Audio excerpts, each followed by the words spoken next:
सरदार शहर उपचुनाव में कांग्रेस को मिली जीत। कांग्रेस कार्यकर्ताओं में दिखा खासा उत्साह। कार्यकर्ताओं ने सीएम गहलोत के समर्थन में की नारेबाजी। गुजरात में बीजेपी की ऐतिहासिक जीत। प्रदेश अध्यक्ष सतीश पूनिया ने दिया बयान। कहा, गुजरात की जीत 2023 में खोलेगी राजस्थान का रास्ता। जयपुर में बीजेपी की जन आक्रोश यात्रा का आगाज। 200 विधानसभा क्षेत्रों में निकाली जा रही यात्रा। कांग्रेस की गलत नीतियों के विरोध में जनता का आक्रोश। मकराना दौरे पर नागौर जिला कलेक्टर पीयूष सामरिया। सरकारी कार्यालय को किया निरीक्षण। खंड स्तरीय अधिकारियों की ली बैठक। अजमेर में उपखंड स्तरीय जनसुनवाई का आयोजन। एसडीएम की अध्यक्षता में हुई जनसुनवाई। आमजन को राहत पहुंचाने का किया गया काम।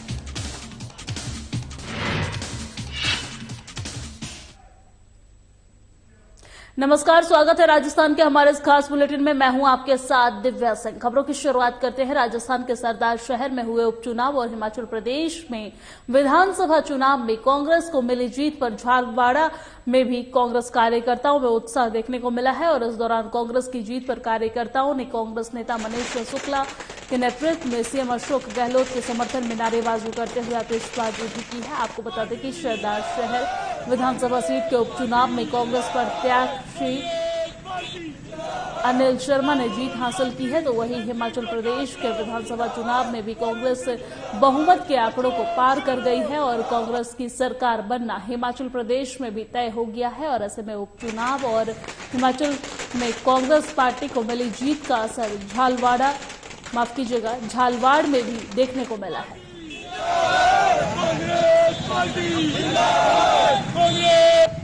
राजस्थान में उपचुनाव के अंदर भी जो है भारी शिकस्त मिली।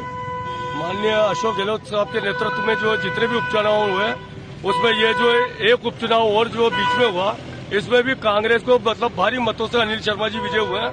तो ये एक बहुत बड़ी ऐतिहासिक जीत है। और इसी तरीके से जो हिमाचल में जिस तरीके से जो जीत मिली है वो भी अप्रत्याशित जीत है। और कांग्रेस ने विपरीत परिस्थितियों में जो हिमाचल में अपनी जीत दर्ज कराई है उसमें पूरे न केवल मतलब जो है पूरा मतलब जो है नेशनल लेवल पे जो है और राजस्थान लेवल पे और ये जो जिस तरीके से जो राहुल गांधी जी की जो यात्रा चल रही है ये आप राहुल जी की जो जिस तरीके की एक बड़ी यात्रा है जिसके अंदर वो नफरत की राजनीति और 50 चीजों पे जो मोदी पर कटाक्ष कर रहे हैं आज उसी का नतीजा है कि उपचुनाव में भी जो जनता ने जो और प्रधानमंत्री नरेंद्र मोदी के कुशल नेतृत्व में गुजरात में बीजेपी की ऐतिहासिक जीत पर बीजेपी राजस्थान प्रदेश अध्यक्ष डॉक्टर सतीश पूनिया ने वक्तव्य जारी करते हुए कहा है कि गुजरात का चुनाव और नतीजे भारत के लिए एक शुभ संकेत है। और जिस तरीके से प्रधानमंत्री नरेंद्र मोदी की पॉलिटिक्स ऑफ परफॉर्मेंस ने देश के बुनियादी विकास को ताकत दी है, वैचारिक और बुनियादी मुद्दों का समाधान किया है, उसी तरीके से गुजरात के जनमानस ने शांति, समृद्धि, विकास और सुरक्षा के मुद्दे पर मतदान किए हैं। और यही कारण है कि गुजरात आज राष्ट्रवाद के साथ मजबूती के साथ खड़ा है। प्रधानमंत्री नरेंद्र मोदी के मजबूत नेतृत्व में गुजरात की जीत बीजेपी के लिए पूरे देश और में नई ऊर्जा का काम करेगी, जो 2023 में राजस्थान का रास्ता खोलेगी और 2024 में फिर से हिंदुस्तान का रास्ता खोलेगी। गुजरात का चुनाव भारत के लिए एक शुभ संकेत है, क्योंकि जिस तरीके से मोदी जी की पॉलिटिक्स ऑफ परफॉर्मेंस ने देश के बुनियादी विकास को ताकत दी, वैचारिक मुद्दों का समाधान किया, उसी तरीके से गुजरात के जनमानस ने शांति, समृद्धि और सुरक्षा के मुद्दे पर मतदान किया। और यही कारण है कि गुजरात आज राष्ट्रवाद के साथ खड़ा है।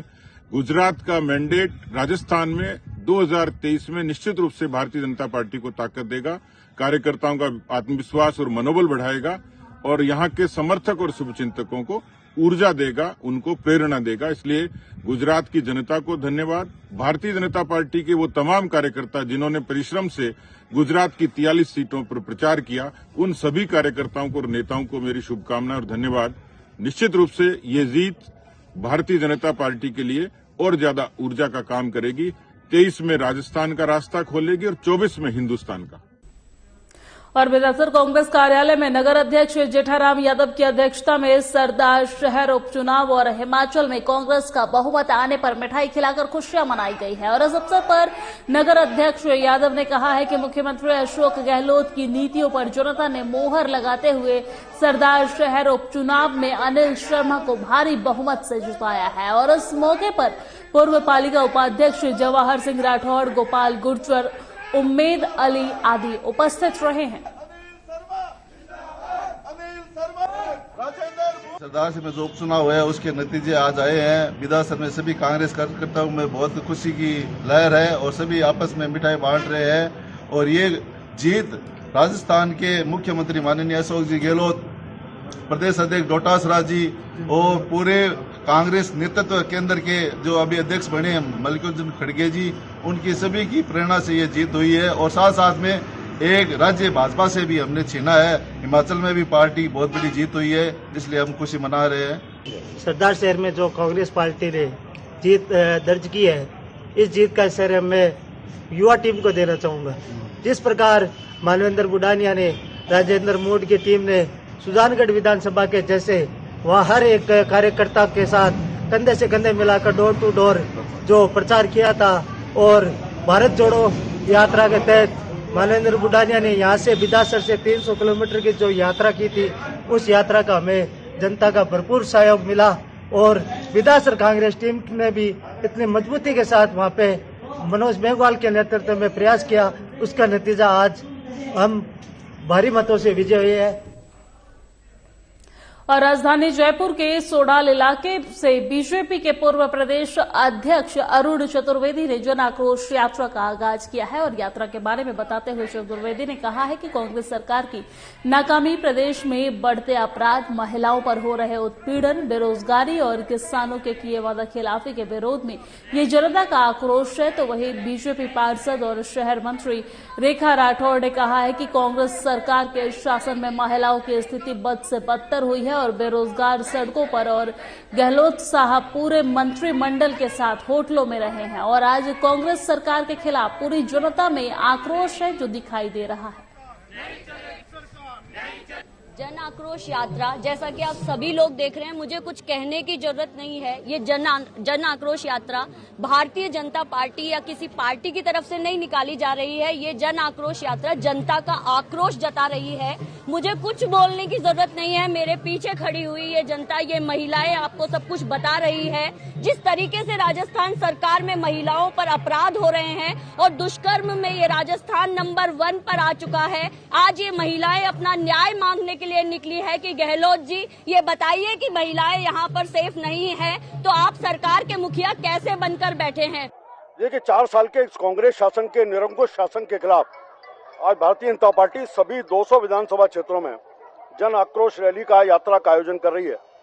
4 साल का इस समय का सरकार का निकला और मैं कह सकता हूं कि ये पूरे 4 साल अकर्मण्यता को समर्पित रहे, राजस्थान के विकास को रोकने को समर्पित रहे, युवा विरोधी रहे, महिलाओं के किसी प्रकार के अत्याचार को रोकने में पूरी तरह असफल रहे, विकास विरोधी रहे। और सबसे बड़ी सत्ता के संघर्ष को बहुत निकट से राजस्थान की जनता ने देखा कि एक कुर्सी के ऊपर किस प्रकार का संघर्ष चला। और कांग्रेस की विरोधी जन आक्रोश यात्रा को निवाई पिपलू विधानसभा क्षेत्र में जमकर समर्थन मिल रहा है और यात्रा अरनिया मंडल की ओर से जगह जगह स्वागत किया गया है। यात्रा के स्वागत के लिए ग्रामीणों का हुजूम देखने को मिला है। वहीं सभा को संबोधित करते हुए जन आक्रोश रैली से जुड़े प्रभु बाडोलिया ने कहा है कि गुजरात फतह के बाद अब भारतीय जनता पार्टी राजस्थान फतह करेगी। और इस दौरान वंदे मातरम, भारत माता की जय के नारे लगाते हुए मिठाइयां खिलाकर पटाखे फोड़े गए हैं।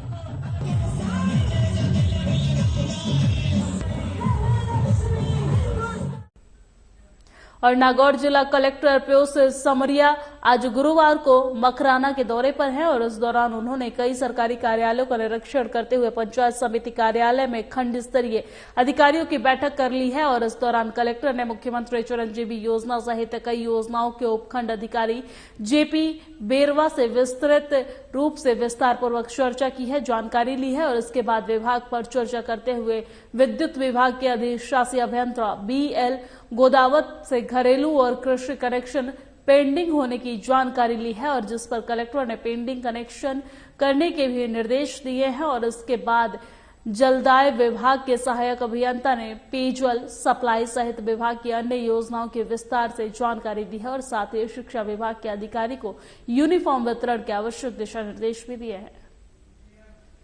पंचायत समिति हेडक्वार्टर्स पे एक जनसुनवाई अटेंड करते हुए सभी ब्लॉक लेवल अधिकारियों को पाबंद किया है कि जितने भी लोगों की समस्याएं या कोई भी और उनके जो सुझाव हैं जो भी आए हैं उनको अटेंड करने के लिए निर्देशित किया है।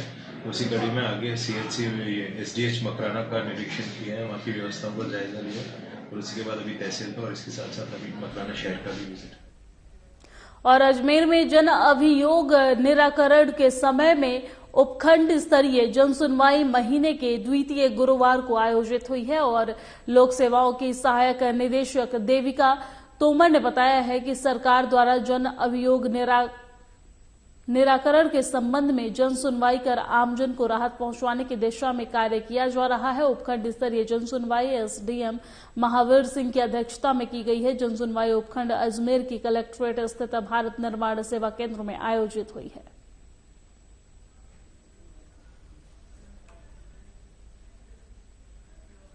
और जयपुर जिले के सभागार उपखंड मुख्यालय पर उपखंड स्तरीय जनसुनवाई कार्यक्रम का आयोजन किया गया है। कार्यक्रम की अध्यक्षता सांभर उपखंड अधिकारी जयंत कुमार चौधरी की ओर से पंचायत समिति BC कार्यालय में कार्यक्रम का आयोजन किया गया है, जिसके अंतर्गत विभागों से संबंधित कुल 21 प्रकार की समस्याएं सामने आई हैं और जिससे में से प्रमुख समस्या सांभर नगरपालिका के वार्ड नंबर 3 के वार्ड वासियों की आई है, जहां महिलाएं और पुरुष एकत्रित होकर उपखंड अधिकारी के सामने पेश होते हुए पालिका प्रशासन की कार्यशैली पर सवालिया निशान उठाते हुए शिकायत के बाद सुनवाई नहीं करने का आरोप लगाया है।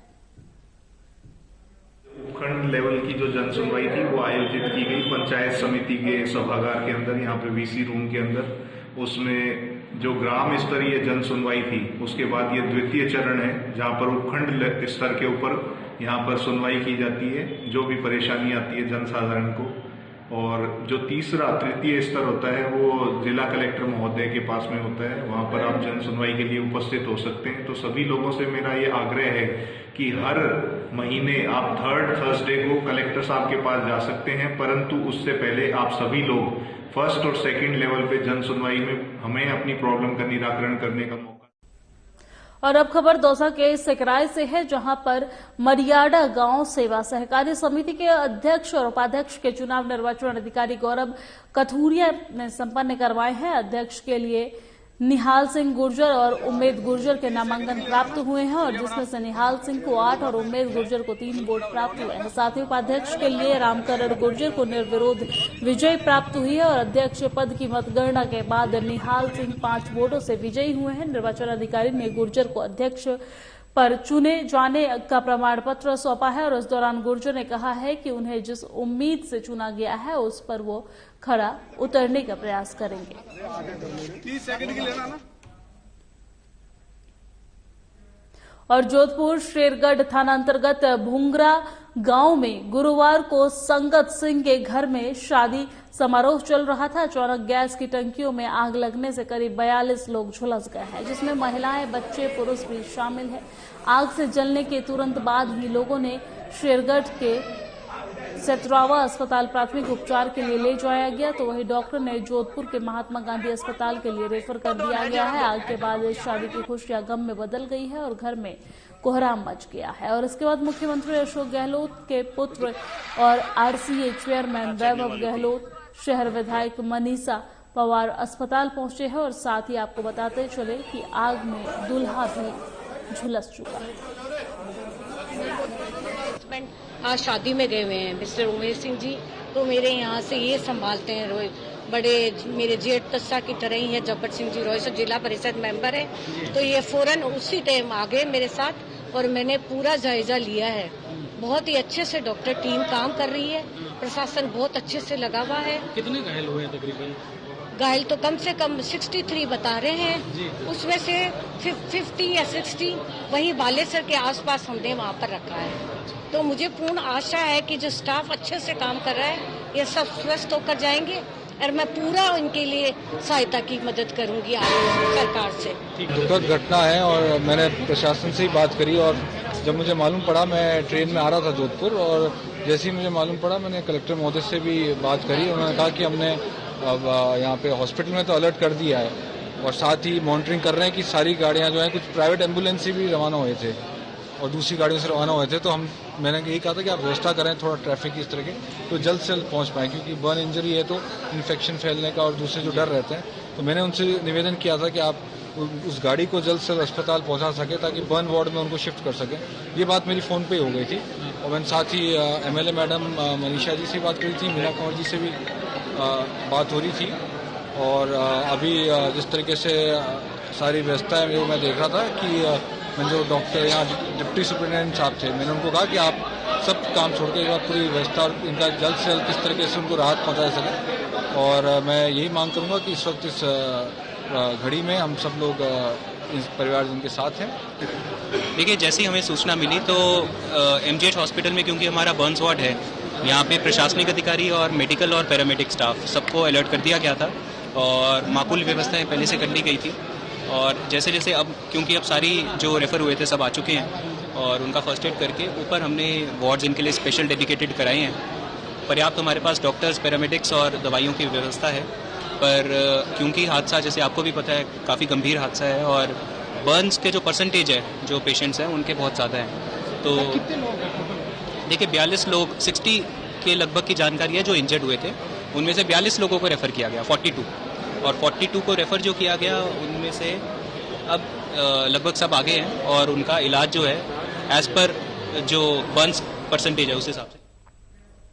और आमजन की परिवेदनाओं के निस्तारण के लिए हर महीने के द्वितीय गुरुवार को आयोजित होने वाले उपखंड स्तरीय जनसुनवाई पंचायत समिति पीड़ावा मुख्यालय में आयोजित की गई है, जिसकी अध्यक्षता जिला कलेक्टर राधेश्याम डेलू ने की है। और जनसुनवाई के दौरान VC के माध्यम से मुख्य सचिव उषा शर्मा ने सभी जिला कलेक्टर को निर्देश दिए हैं कि जनसुनवाई में प्राप्त हो रहे प्रकरणों के शीघ्र निस्तारण के प्रयास कर आमजन को राहत पहुंचाई जाए। उन्होंने कहा है कि उपखंड स्तरीय जनसुनवाई का मुख्य उद्देश्य है कि आमजन की कोई भी समस्या हो, उनका निस्तारण उपखंड स्तर पर ही हो और उन्हें जिला मुख्यालय पर नहीं आना पड़े।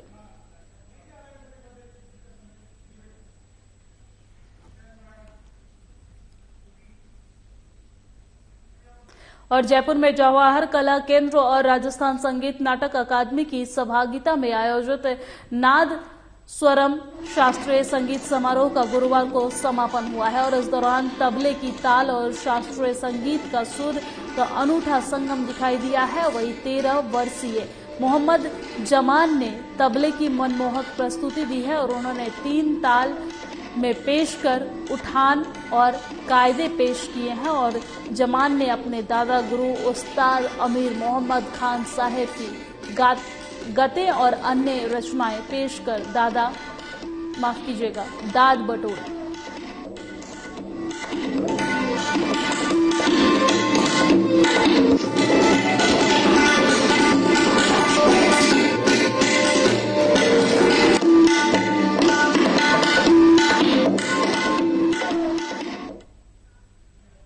और अजमेर के रंगमंच थाना पुलिस ने धारदार हथियार चाकू लेकर घुस रहे एक युवक को गिरफ्तार किया है, जिसके खिलाफ आर्म्स एक्ट में मुकदमा दर्ज करते हुए अनुसंधान किया जा रहा है। मामले की जानकारी देते हुए थाने के हेड कांस्टेबल सुरेंद्र सिंह ने बताया है कि थाना क्षेत्र के तारागाड रोड पर पश्चिम बंगाल का रहने वाला तैयब अली अवैध रूप से चाकू लेकर घूम रहा था, जिसकी शिकायत स्थानीय लोगों द्वारा की गई है और पुलिस मौके पर पहुंची है और आरोपी को पकड़ा गया है। आरोपी से धारदार चाकू के विषय में जब जानकारी ली गई है तो उसने संतोषप्रद जवाब नहीं दिया है और उसके बाद पुलिस ने आरोपी के चाकू जब्त करने के साथ ही आर्म्स एक्ट में मुकदमा दर्ज कर आरोपी को गिरफ्तार कर लिया है।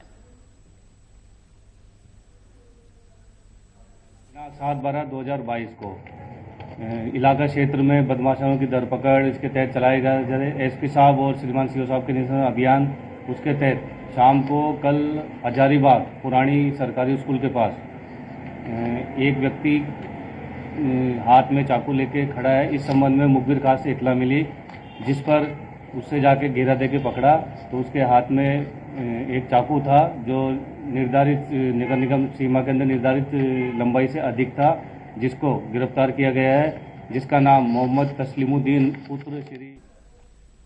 और झालावाड़ जिले के रापाटन शहर के गोमती शहर तालाब में एक युवक का शव मिलने से सनसनी फैल गई है। घटना की सूचना मिलते ही पुलिस मौके पर पहुंची और शव को पानी से बाहर निकालकर जिला अस्पताल में मोर्चरी में रखवाया है। आपको बता दें कि मृतक की शिनाख्त बिट्टू उर्फ राकेश यादव के रूप में की गई है। मृतक के भाई शिवचंद ने बताया है कि उसका भाई राकेश बजरी का वाहन चलाता था और ऐसे में कई बार पहले भी 2 से 3 दिन तक घर नहीं आता था, लेकिन हाल ही में गत 5 दिसंबर को भी वो घर से निकला था, लेकिन अगले दिन नहीं आया और ऐसे में परिवार वालों ने सोचा कि बजरी गाड़ी को कहीं बाहर लेकर गया होगा, लेकिन पुलिस ने उसे मौत की सूचना दी है और पोस्टमार्टम के बाद शव परिजनों को सौंप दिया गया है। फिलहाल पुलिस परिजनों के बयान दर्ज कर मामले की जांच शुरू कर दी है।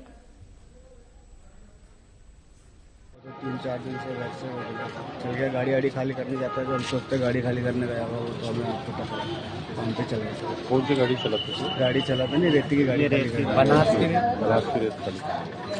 कब से गायब थे? 5 तारीख से। 5 तारीख। तो आपने क्या रिपोर्ट वगैरह करा? रिपोर्ट नहीं कराई हमने, सोची ऐसे जाता, रात को 2 बजे 1 बजे आ जाता है।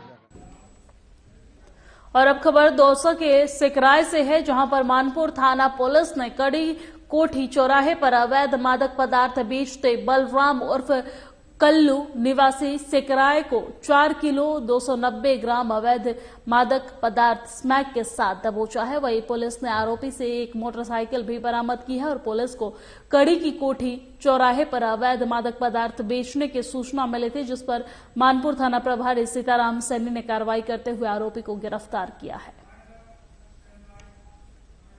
और मेरे साथ राजस्थान की खबरों में फिलहाल इतना ही। मुझे दीजिए इजाजत। नमस्कार।